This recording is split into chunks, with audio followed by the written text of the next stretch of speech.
तो बेचारा टैक्सी वाला अफसोस करेगा कि शायद दीवाने हो गए, पागल हो गए, भला मेरा काम टैक्सी चलाना है, मैं बच्चे को दवाई कहां से दे दूंगा।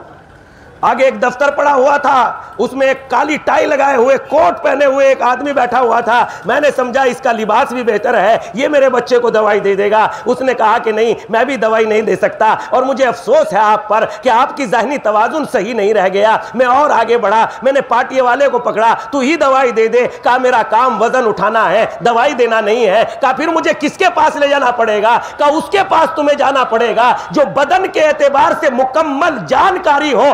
एक बदन के इलाज के लिए डॉक्टर चाहिए और एक दीन की बातों के लिए जाहिल जवाब दे देगा। नहीं हो सकता। सलवात पढ़ दे मोहम्मद व आले मोहम्मद पर।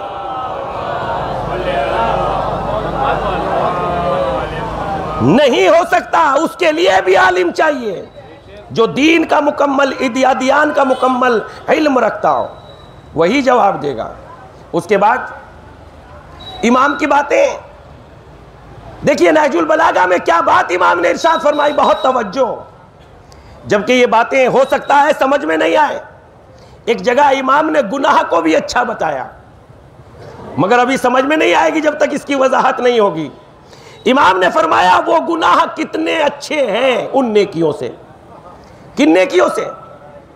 उसके बाद इमाम इरशाद फरमाते हैं उन नेकियों से जो नेकियां इंसान को मगरूर बना दे कि मैंने कुछ किया है, और वो गुनाह जो इंसान में एहसास निदामत पैदा कर दे कि मुझसे खता हो गई। वो गुनाह अच्छे हैं जो इंसान में खता पैदा कर दे, एहसास खता को ही तो हुर कहते हैं। एक सलवात पढ़ दे मोहम्मद व आले मोहम्मद पर।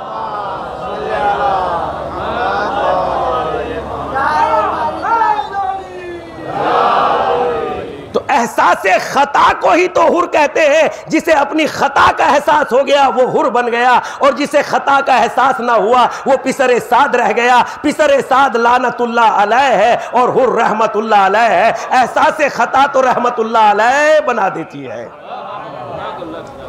एहसास खता तो कितनी अच्छी है वो गुनाह जो इंसान में एहसास निदामत पैदा कर दे कि मुझसे हो गया, और कितनी बुरी है वो नेकियां जो इंसान में गुरूर पैदा कर दे कि मैंने बहुत बड़ा काम अंजाम दिया है। और उसके बाद इमाम फरमाते हैं शराब का नशा टूटना बहुत आसान है, मगर मगरूर का नशा नहीं टूटता, इसलिए कि मगरूर अपने नशे में चकनाचूर रहता है। तो जरा गौर करें। और उसके बाद अब इमाम अली की बात सुनिए, बहुत तवज्जो से सुनिएगा। नहजुल बलागा में आप इरशाद फरमाते हैं जरा गौर तो करो है बंदगाए खुदा, ए अल्लाह के बंदो बताओ तो सही, अल्लाह ने इबलीस को रांदाए दरगाह क्यों बना दिया? इबलीस लानतुल्लाह अलैह क्यों हो गया?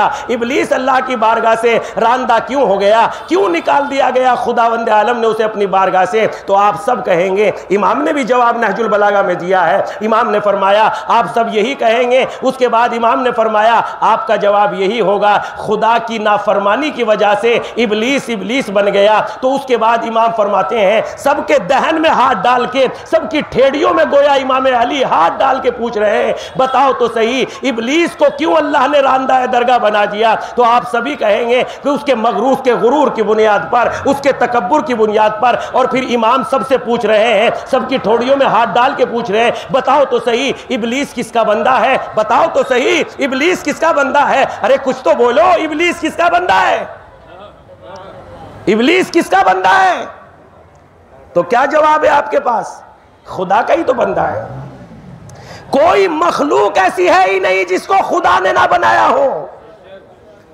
तो इबलीस भी खुदा का ही बंदा है ना। तो फिर उसके बाद इमाम फरमाते हैं तुम्हारी अक्ल को क्या हो गया?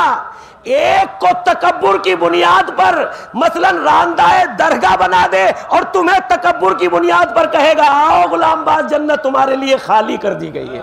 क्या मुमकिन है? नहीं मुमकिन है।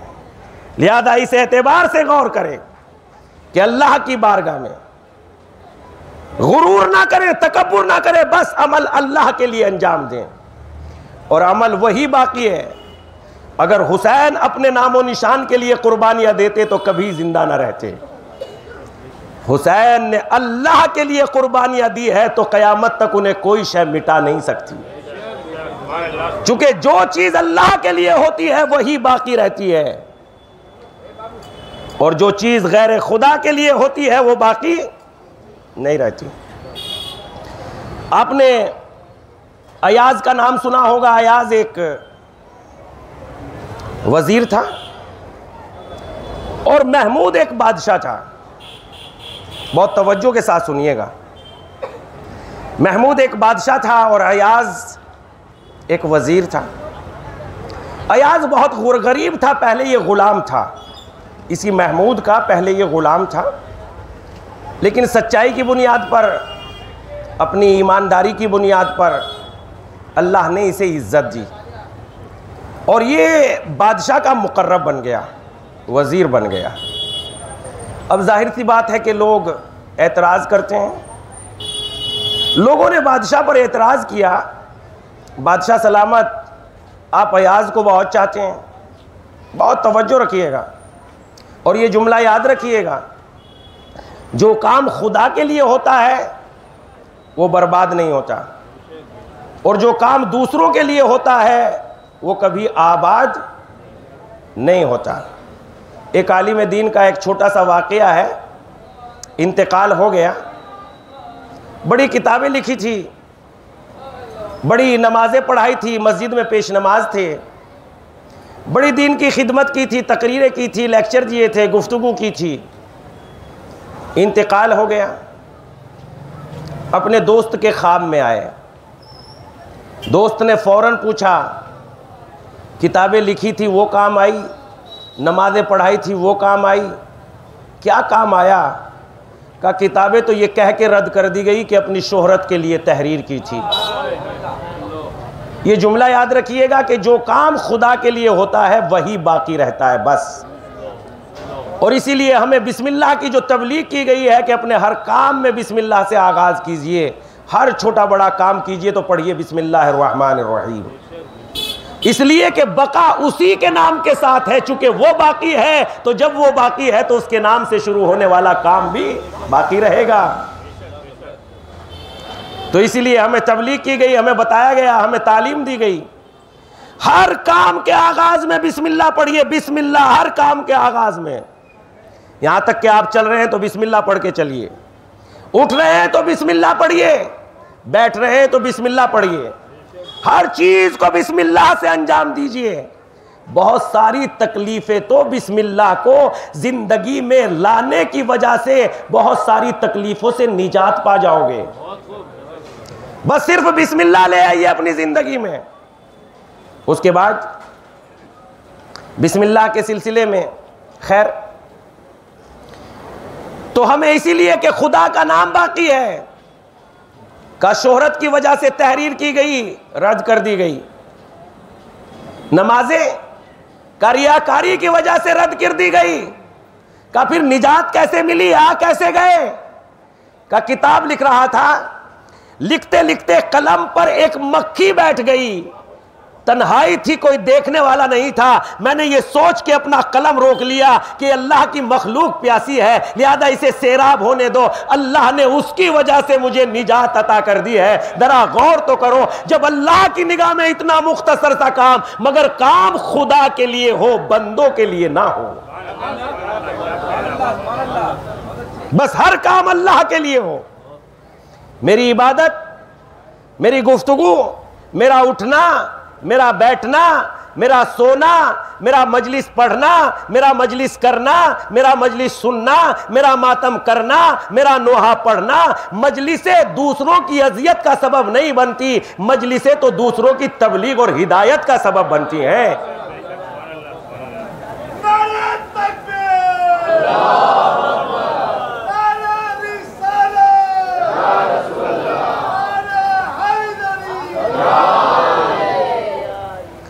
मजलिसें इसलिए कि जो दूसरों की, मैंने पहले ही गुफ्तगू के आगाज में कहा, मस्जिद में नमाज पढ़ने के आदाब तहरीर किए इस्लाम ने। प्याज खा के ना जाएं, खुशबू लगा के जाएं, बेहतरीन लिबास पहन के जाएं। हम बेहतरीन लिबास कहां पहन के जाते हैं? जहां 4 आदमी देखने वाले हों और जहां खुदा देखने वाला है, काश हमें वहां बेहतरीन लिबास पहनने की तौफीक मिल जाती। बंदे देखेंगे तो खता की निगाहों से देखेंगे, दुश्मन की निगाह से देखेंगे, जिल्लत की निगाह से देखेंगे। कोई कहेगा उधार लेके आया होगा, कोई कहेगा मांग के पहन के आया होगा, कोई कहेगा कर्जा लेके पहन के आया होगा। मगर जब अल्लाह की बारगाह में पाकीज़ा लिबास पहन के आऊंगा तो खुदा मेरा दीदार करेगा। और नमाज इंसान के लिए एक जगह उस मकाम पर पहुंचा देती है जहां बंदा खुदा के इतना आमने सामने हो जाता है कि कहने लगता है इय्याका नअबुदु व इय्याका नस्तईन, अरे हम तो तेरी ही इबादत करते हैं और तुझी से तो मदद चाहते हैं। एक सलवात पढ़ दे मोहम्मद वाले। कितना अल्लाह के नजदीक आ जाता है बंदा, जैसे दीदार कर रहा हो। उसके बाद अल्लाह के लिए काम करें, आपकी सारी तकलीफ अल्लाह के लिए हो जाए। किसी ने आपको बुरा कहा हो, अल्लाह के लिए माफ कर दें। और हमारे पास तो ऐसे कैरेक्टर, ऐसे आइडियल्स मौजूद है, ऐसे नमूने मौजूद हैं। इमाम अली की बात नहीं कर रहा हूं, इमाम के गुलाम, अदना से गुलाम की बात कर रहा हूं। मालिक अस्तर की ताकत का सारे जहान में शोर था। एक दुकान से गुजर रहे थे, किसी ने कूड़ा फेंक दिया। बस मुझे एक जुमले तक यहां पर आपको लेकर आना था। किसी ने कूड़ा फेंक दिया, किसी ने बताया कि किसके ऊपर फेंका है पता है? कहा कौन? का मालिक अस्तर।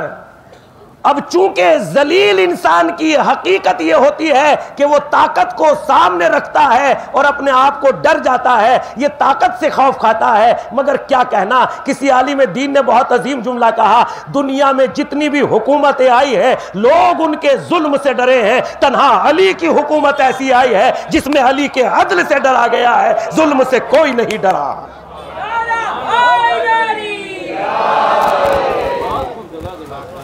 तन्हा एक हुकूमत ऐसी है जिसमें किसी पर जुल्म नहीं हुआ, वरना लोग जुल्म के एतबार से सलाम करते हैं, डरते हैं। और अली के अदल से लोग डरते हैं।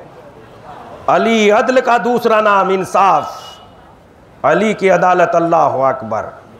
खैर बात होगी इंशाअल्लाह। तो हर काम खुदा के लिए हो। जब हर काम खुदा के लिए होगा बाकी रहेगा, और जब बाकी रहेगा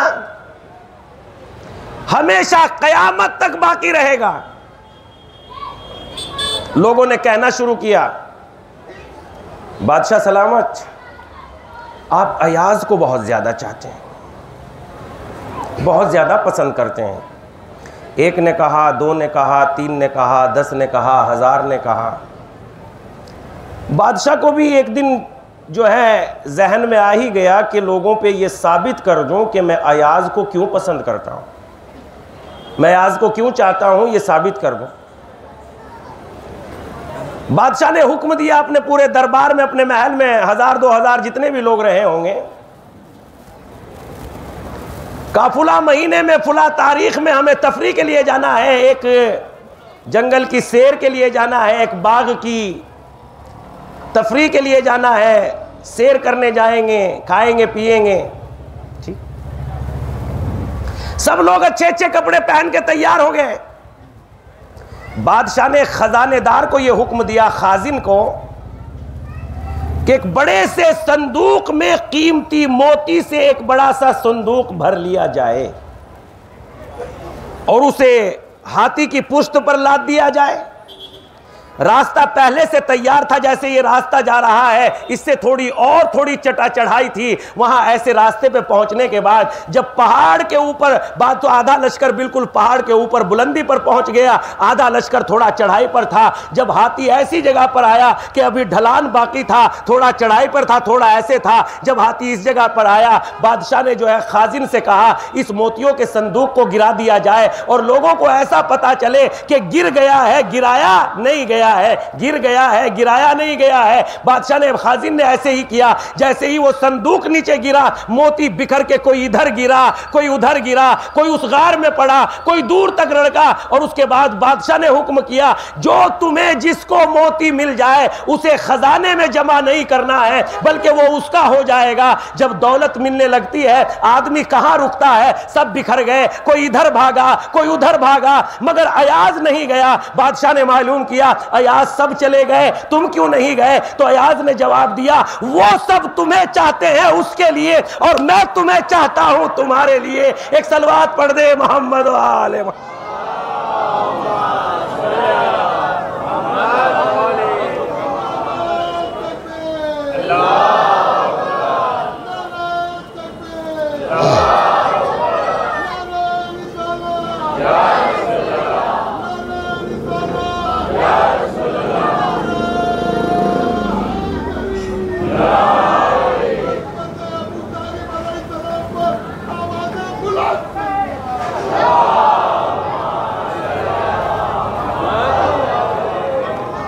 वो सब तुम्हें चाहते हैं उसके लिए, मैं तुम्हें चाहता हूं तुम्हारे लिए। बस हमारी इबादतें हैं जन्नतों के लिए, हमारी मजलिसों हैं सवाब के लिए, मगर हुसैन की कुर्बानी है खुदा के लिए। हम सब हैं जो खुदा को जन्नत के लिए चाहते हैं, हुसैन खुदा को खुदा के लिए चाहते हैं।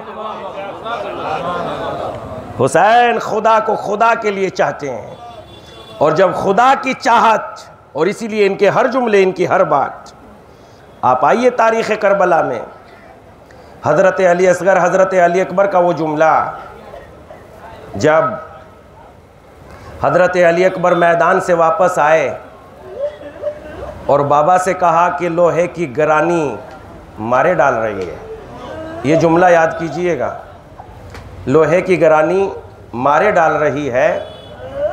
जब ये जुमला हज़रत अली अकबर ने कहा, और एक मर्तबा इमाम से फरमाया कि थोड़ा सा पानी मिल जाता। थोड़ा जुमला सुनिए, रुक के ठहर के सुनिए, एक सलवात पढ़ दे मोहम्मद वाले मोहम्मद।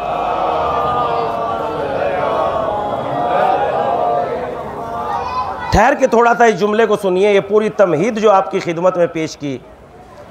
हुसैन खुदा को चाहते हैं खुदा के लिए। इसके लिए एक जुमला सुनिए। हज़रत अली अकबर बाबा की खिदमत में आए और आके कहा, जंग करते करते वापस आए और आके कहा, बाबा लोहे की गिरानी मारे डाल रही है, प्यास बहुत सता रही है, एक घूंट पानी मिल जाता तो आज अल्लाह की राह में जंग करता, जिहाद करता। यही फरमाया ना। तो यहीं से एक नुक्ता निकालिए, एक बात देखिए कि हज़रत अली अकबर को पानी इसलिए नहीं चाहिए कि हज़रत अली अकबर की प्यास बुझ जाए, नहीं, इसलिए नहीं पानी चाहिए। ये नहीं कहा कि बाबा प्यास बुझ जाए, बाबा ताकत मिल जाए। ताकत चाहिए किसके लिए? जंग के लिए। ताकत चाहिए, पानी चाहिए ताकत के लिए, और ताकत चाहिए खुदा के लिए। खुदा के लिए ताकत चाहिए। तो इस एतबार से जो चीज़ अल्लाह के लिए बस अपना छोटे से छोटा काम अंजाम दे अल्लाह के लिए, वो काम बहुत बाबरकत हो जाते हैं जो खुदा के लिए होते हैं। लिहाजा अपने दिलों में मखलूक खुदा का एहतराम करें, बंदों की इज़्ज़त करें, अल्लाह की मखलूक पर रहम करें। इस्लाम यही है। किसी भी मखलूक पर आप जुल्म नहीं कर सकते, किसी भी मखलूक पर। मेरी और आपकी तो हैसियत क्या है? जनाब सुलेमान नबी खुदा के हाथ पर एक चींटी बैठी हुई थी, आपने ऐसे उठाया और नीचे रख दिया, चींटी गोया हो गई, बोली और कहा, किस बात का तकब्बुर है सुलेमान, किस बात का गुरूर है? क्या तुम किसी और खुदा के बंदे हो और मैं किसी और खुदा की बंदी? अरे जिस खुदा ने तुम्हें बनाया है उसी खुदा ने मुझे भी बनाया है। गौर किया आपने? चींटी भी तो उसी खुदा की मखलूक है। हर मखलूक खुदा ने बनाई है। और जब सवाल हुआ हर किसी का कुनबा होता है, खुदा का खानदान क्या है? तो मासूम ने जवाब दिया, अल मखलूक अयालुल्लाह, ये मखलूक ही अल्लाह का खानदान है। अल मखलूक अयालुल्लाह। तो जब मेरे बच्चे पे कोई जुल्म करता है तो मुझे कैसा जलाल आता है? तो अगर मैं खुदा की मखलूक पर जुल्म करूंगा तो खुदा को जलाल नहीं आएगा। तो किसी पर भी जुल्म ना करें, किसी को हकीर ना समझें, यहां तक के गुनाहगार को भी हकीर ना समझें। काश बात वाज़ेह हो जाए। गुनाहगार को भी हकीर ना समझें, बल्कि उसकी हिदायत का इंतजाम करें, उसकी तबलीग का इंतजाम करें। क्या दुनिया में अक्लमंदी है कि बीमार से नफरत करके उसे कमरे में बंद कर दिया जाए? या बीमार से नफरत करके नहीं, मोहब्बत करके उसका इलाज किया जाए? अगर कोई गुमराह है तो हिदायत का इंतजाम किया जाए, ना कि नफरत की जाए। नफरत दवा नहीं है, नफरत के जरिए से तो बीमारी फैल जाएगी, बल्कि गुनाहगार की दवा मोहब्बत है। मोहब्बत है गुनाहगार की दवा। किसी गुनाहगार से आप नफरत ना करें, किसी भी गुनाहगार से आप नफरत ना करें, हिदायत का इंतजाम करें, उसके लिए तबलीग करें, दीन बताएं, हक बताएं। जैसे जख्म पे दवा डाली जाती है इस इंतजार में कि आज सही हो जाएगा, आज सही हो जाएगा। अरे हम तो उस मरीज से भी मायूस नहीं होते जिसे डॉक्टर कैंसर बता देते हैं, इलाज कराते रहते हैं, शायद हमारा मरीज सही हो जाए, शायद हमारा मरीज सही हो जाए। अरे जब कैंसर का मरीज सही हो सकता है तो गुमराह का भी तो इलाज हो सकता है। उसकी हिदायत का इंतजाम कीजिए। और ये बात मेरी नहीं है, बल्कि ये रसूल अल्लाह की है। और रसूल अल्लाह की बात कहते हैं उस जमाने में एक बूढ़ी औरत कूड़ा फेंकती जाती थी, रसूल अल्लाह उसी रास्ते से चले जाते थे। अगर मैं होता तो रास्ता बदल के चला जाता और लोग मुझे कहते बड़ा अच्छा इंसान है, झगड़ा नहीं करता। मैं यही बात रसूल अल्लाह की खिदमत में लेके गया। अगर वो नहीं मानती तो आप तो मान जाइए, अगर वो कूड़ा फेंकना नहीं छोड़ती तो आप रास्ता बदल दीजिए। तो अल्लाह के नबी ने फरमाया, अल्लाह के नबी ने बताया, अपनी सीरत से बताया, अपने किरदार से बताया और बता के मुझे बताया, मैं रास्ता बदलने के लिए नहीं आया हूं, मैं तो इंसान बदलने के लिए आया हूं। एक सलवात पढ़ दे मोहम्मद व आले मोहम्मद पर।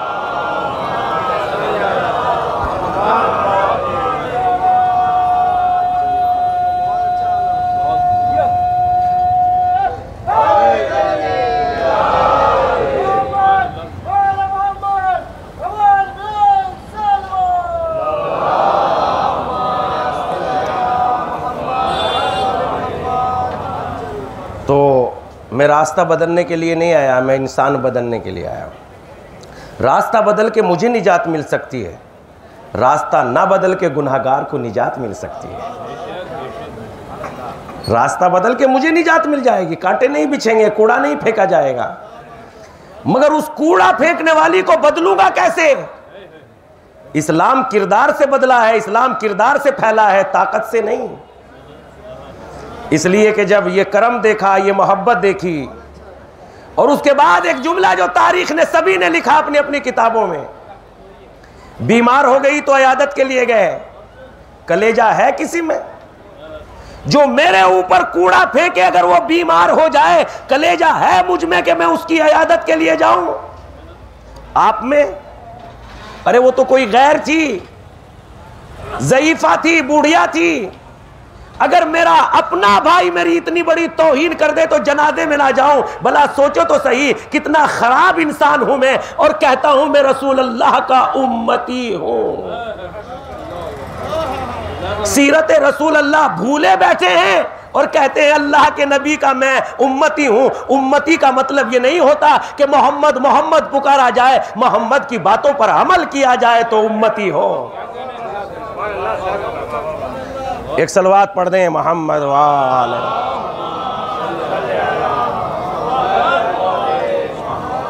वाकई अगर इतनी बुराई मेरा भाई मेरे साथ कर दे, मैं जनाजे में नहीं जाऊंगा, मैं कब्र के लाए जाने के लिए भी रवादारी नहीं रखता, मैं तो पास बैठने के लिए भी नहीं चाहता। जबकि मेरे पास जितने भी नबी हैं सबका कैरेक्टर यही है, सबका किरदार यही है। मेरे पास जितने कैरेक्टर है, जितने हैं, सबका कैरेक्टर यही है। उसके बाद गुनाहगार भाई जनाबे यूसुफ की सूरत में, जनाबे यूसुफ के सामने गुनाहगार भाई आते हैं। देखिए अक्ल क्या बताती है, नबूवत क्या बताती है, ईमान क्या सिखाता है, नबी क्या बताते हैं। गुनाहगार भाई हजरत यूसुफ के सामने आए। कह देना चाहिए था तुम वही हो जिन्होंने मेरे कत्ल का इक़दाम किया था। मगर अजब बात है, जहालत वो है जो नबी की खून की प्यासी हो जाती है, और इल्म नबूवत ये है कि जो ऐसे कातिलों को भी दौलत से नवाज देते हैं। पता चला जहालत जो है रोकना सिखाती है, इल्म करम करना सिखाता है। एक सलवात पढ़ दे मोहम्मद व आले मोहम्मद पर।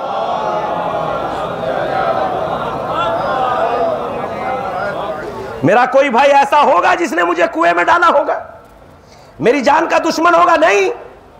उसके बावजूद भी हजरत यूसुफ ने हमें क्या बताया कि ऐसों को भी माफ कर देना। और इतना ही नहीं, रोज़े आशूर, अशरे आशूर, जब सब शहीद हो गए, मक्तल की किताबों का मुताला करें। सबका मतलब अली अकबर जैसा बहादुर कत्ल हो गया। सबका मतलब अब्बास जैसे कमरे बनी हाशिम के बाजू को कता कर दिया गया। हजरत कासिम जैसे सूरमा के बदन को पामाल कर दिया गया। जब ये सब कत्ल कर दिए गए तो हुसैन ने जानते हो क्या खुतबा दिया?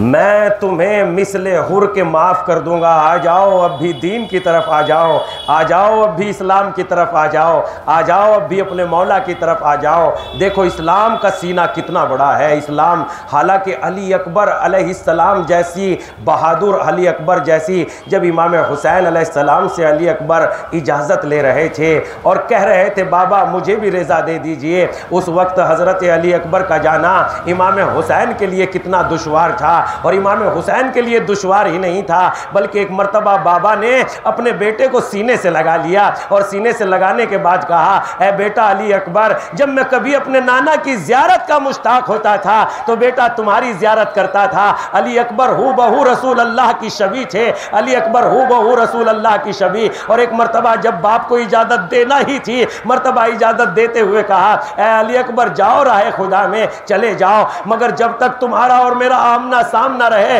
तब तक मुड़ मुड़ के देखते रहिएगा। मगर उसके बावजूद भी ज़ईफ बाप रुक ना सका। मर्तबा हजरत अली अकबर के पीछे पीछे अरे इमाम हुसैन चलने लगे और चलते चलते एक जगह वो भी आ गई जहां इमाम हुसैन गिरे। और इमाम हुसैन जब गिर गए, अली अकबर ने गिरने की आवाज़ सुनी, दौड़ के बाबा के पास आए, बाजू पकड़ के उठाना चाहते हैं और एक मर्तबा कहते हैं, ए बाबा जब बेटे को इजाज़त दे ही दी उसके बाद पीछे आने की क्या ज़रूरत है? मर्तबा हुसैन फरमाते हैं, ए बेटा काश तुम साहिब औलाद होते तो तुम्हें पता चलता कि जब जवान बेटा बाप से रुखसत होता है तो बाप के सीने पे क्या गुजरती है। अरे बाप के सीने पे नहीं, वाकई जब रोज़े आशूर आता है तो हमारे घरों में अगर कोई मरीज होता है वो फर्श अज़ा पर आ जाता है, बीमार होता है, जबकि आज के टाइम में कैमरे भी हैं, मोबाइल भी हैं, टीवी भी है, मगर आशूर की अजमत इतनी है कि हमारा हर बूढ़ा कहता है, अरे क्या पता अगले साल आशूर मिले ना मिले,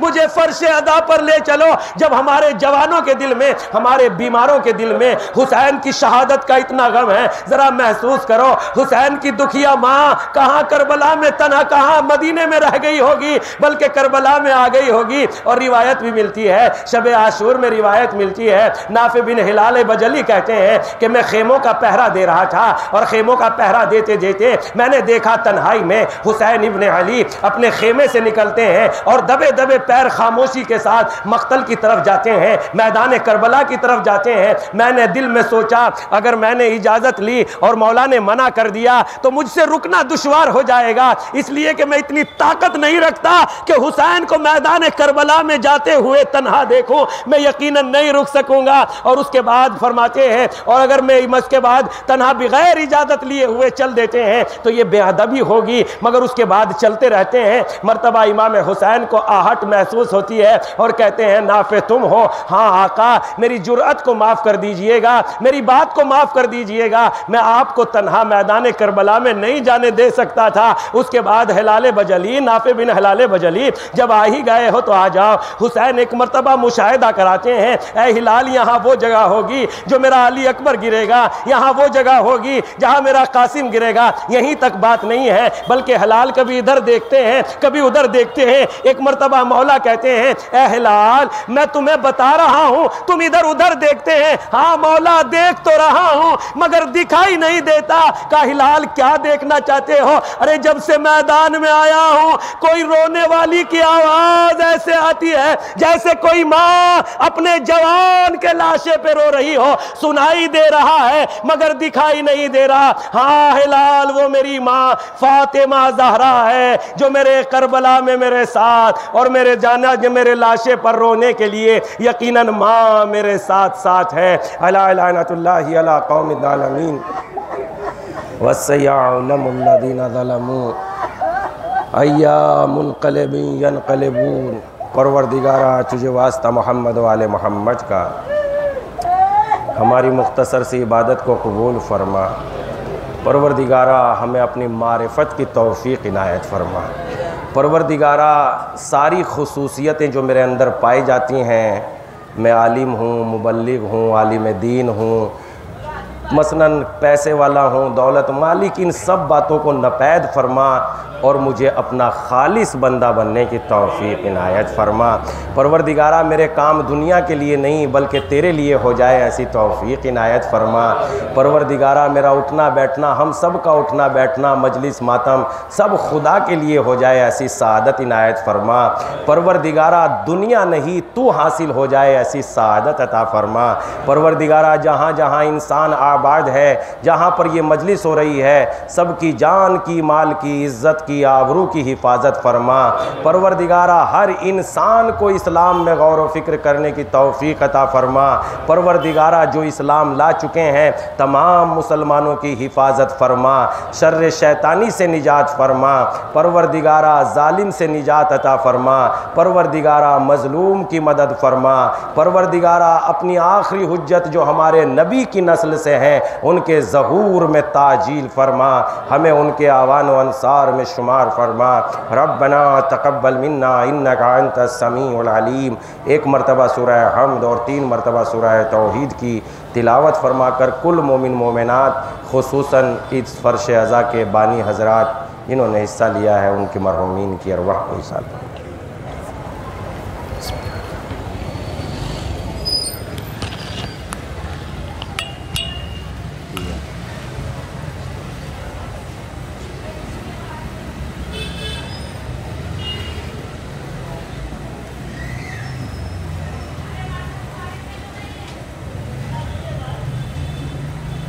मातम हुसैन